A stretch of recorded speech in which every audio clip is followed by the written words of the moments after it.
یہاں ایک most popular leader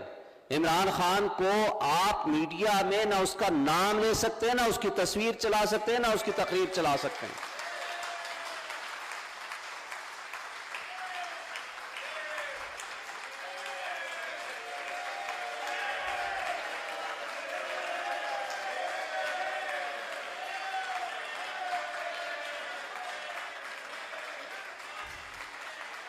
آج بھی تمام گیلپ سروے یہ کہتے ہیں مختلف، کوئی اس کو پاپولرٹی میں 70% رکھتا ہے، کوئی 80% رکھتا ہے، اور لیٹسٹ سروے جو آیا ہے ورلڈ ٹائم کا، ان کے بقول 97% پاپولرٹی عمران خان صاحب کی ہے،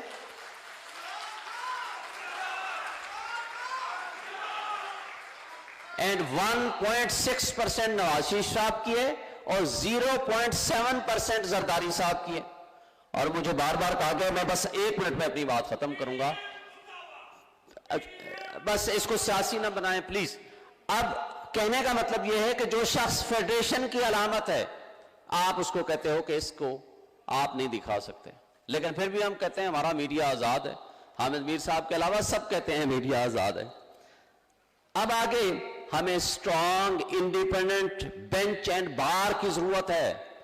جب بار سٹرونگ ہوا کرتی تھی، حامد میر صاحب، چودھری اعزاز صاحب، کھوسا صاحب، اس وقت ہم نے ایک کامیاب موومنٹ چلائی اور پرویز مشرف کو مجبور کیا کہ وہ یہاں ملک سے بھاگا، اور اس نے اقتدار بھی چھوڑا، اور ہم نے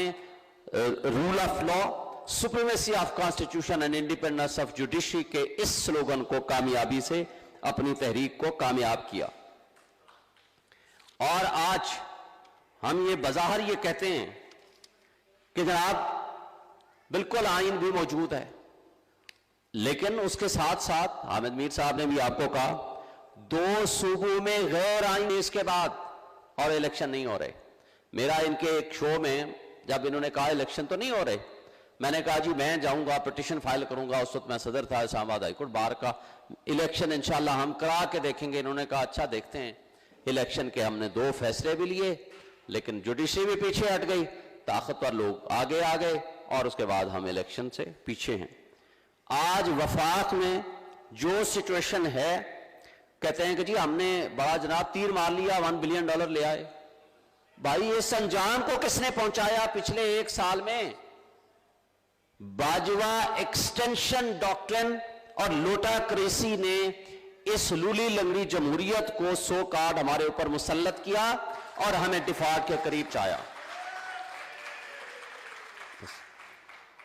کشمیر میں پی ٹی آئی کی اکثریت کو اقلیت میں تبدیل کر دیا۔ رہی صحیح کسر آج ہمیں شرم کا مقام ہے کہ گلگت بلتستان میں 24 سیٹوں والے بندے وہ ہٹ گئے ہیں، جن کے پاس 9 سیٹس تھی ان کو اقتدار مل گیا ہے۔ کراچی میں جس کے پاس 193 کی سیٹس تھی، حافظ نعیم صاحب، وہ آج اپوزیشن میں بیٹھا ہے، جس کے پاس 173 سیٹس تھی وہ آج میئر بن چکا ہے۔ اور چیئرمین سینٹ تو ماضی قریب میں آپ نے دیکھ لیا تھا، یعنی عدم اعتماد کی جب ریزولوشن پاس ہوتی ہے تو 64 ووٹس ہیں، لیکن جب دوبارہ اس کی باقاعدہ ووٹنگ ہوتی ہے تو پھر 46 نکلتے ہیں ان کے۔ تو بہرحال یہ سب کچھ ہمارا جمہوریت کے نام پہ ہو رہا ہے۔ جمہوریت آج کی بدترین انتقام ہے مگر عوام سے، لیکن آج بظاہر جمہوریت ہے اور کہا جاتا ہے کہ جمہوریت بہترین انتقام ہے، لیکن میں یہ کہتا ہوں کہ آج کی جمہوریت بہترین انتقام ہے لیکن عوام سے بہترین انتقام ہے۔ جس کو بدترین انتقام کہیں، ہم سے انتقام لیا جا رہا ہے، نام جمہوریت کا استعمال ہو رہا ہے۔ اور یہ بھی ایک بات مستقل بنیادوں پر ہمارے سوشل میڈیا میں چلتی ہے کہ سوال کا جواب ڈھونڈنے کی بجائے سوال کرنے والے کو ڈھونڈنا پڑتا ہے۔ آج یہ حالت ہے، وکلاء مسنگ پرسنز میں شامل ہو جاتے ہیں۔ ہمارے ایک وکیل اسلام آباد سے کسی نے پٹیشن سپریم کورٹ میں فائل کی، 7 دن کے لیے ان کو اٹھا لیا، ان کو کہا جائیں اپنا کیس واپس لے کر آئیں، کیسز واپس نہیں لائیں گے تو آپ کو اس ملک میں، اس اسلام آباد میں، شہر میں نہیں رہنے دیں گے۔ اور اسی طرح ایک وکیل صاحب لاہور سے اپنے کلائنٹ زمان پارک میں عمران خان صاحب کو ملنے گئے، اور واپس آتے ہوئے گرفتار نہیں اغوا ہو جاتے ہیں، 7 گھنٹے بعد پتہ چلتا ہے،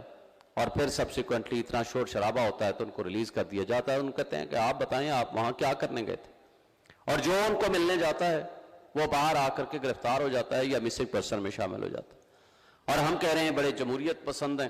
ہم جمہوریت کو فروغ دے رہے ہیں، کوئی خوف کی فضا نہیں ہے، ہم جمہوری اصلاحات کے لیے کمیٹیاں بٹھا رہے ہیں۔ بھائی جو جمہوریت کا بیسک کانسیپٹ ہے وہ جمہوریت کی فضا تو پیدا کریں، اور وہ جو خوف کی فضا میں آپ الیکشنز کرائیں گے تو اس کی کیا حیثیت ہوگی۔ اور یہ بھی ہم سے ڈھکا چھپا نہیں ہے کہ کس طرح کنٹرولڈ ڈیموکریسی کو ہم اپنی پسند ناپسند کے لیے ہم نے گھوڑے کبھی ایک پارٹی میں چھوڑتے ہیں، کبھی دوسری پارٹی میں چھوڑتے ہیں، کبھی تحریک استحکام بناتے ہیں، کبھی پاکستان مسلم لیگ کاف بناتے ہیں، اور جس طرح جمالی صاحب کو صرف ایک ووٹ کے ذریعے، وہ حامد میر صاحب کو ہی پروگرام کے ذریعے مجھے پتہ چلا تھا کہ وہاں بیٹھے ہوئے تھے کہ کس طرح وہ جو کنٹرول کر رہے تھے کہ حامد جمالی صاحب کو صرف ایک ووٹ سے جتوانا ہے، باقی دوسری طرف ووٹ ڈلوانے ہیں، اس کا سوچیں بھی نہیں، اور اس طریقے سے ہم نے جمہوریت کو لے کے آگے چلتے ہیں۔ اسی طرح آج اگر آپ دیکھیں تو میں کہتا ہوں کہ اس کیفیت میں ہمارے لیے سب سے بنیادی چیز یہ ہے کہ ہمیں انڈیپینڈنٹ سوچ کی فضا کو قائم کرنا ہے، تاکہ کوئی شخص سوچے، ادارے سوچیں، بیٹھیں، تھنک اینڈ ری تھنک کریں، تاکہ اس کے نتیجے میں کوئی اچھی پروپوزل، کوئی گڈ گورننس کی کوئی بات ہم آگے ملک کے اداروں کو بہتر کر سکیں۔ کیونکہ اس وقت تو سچویشن یہ ہے کہ ملک کے ادارے تو باندھی بن کے کھڑے ہوئے ہیں طاقتور طبقوں اور حلقوں کے سامنے، کہ جو وہ چاہتے ہیں ان کی خواہشات کے مطابق قانون بھی بدل جاتا ہے، انصاف بھی بدل جاتا ہے، اور اس کی خواہشات کے مطابق تمام تر کیے جانے والے اقدامات کو قانون کی شکل دی جاتی ہے، لیکن وہ خواہشات ہوتی ہیں چند اشخاص کی، چند طاقتور لوگوں کی، طاقتور طبقوں کی۔ جب ہم یہ کہتے ہیں کہ پاکستان سے، پولیٹکس سے، اسٹیبلشمنٹ کا، ملٹری کا رول ختم کریں تو وہ اس کی وجہ ہے، اس لیے کہ ان کا چین آف کمانڈ کا یہ مطالبہ تقاضا ہے کہ جب کوئی order who that must be obeyed without thinking، اور یہ بہتر بھی ہوگا شاید ان کے لیے۔ لیکن یہ سیولین سسٹم میں یہ نہیں چل سکتا، اس لیے کہ یہاں تو آپ نے سوچنا ہے،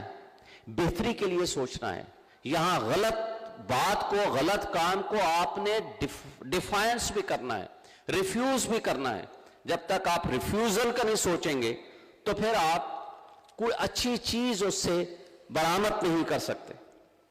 اور اس کے ساتھ ساتھ اب وے فارورڈ کیا ہے؟ جیسے میں نے پہلے کہا، rule of law, implementation of constitution and rule of law. Rule of law کے اندر سب کچھ موجود ہے، ہر وہ شخص جس کی جو ذمہ داری ہے قانون اور آئین کے مطابق وہ ادا کرے،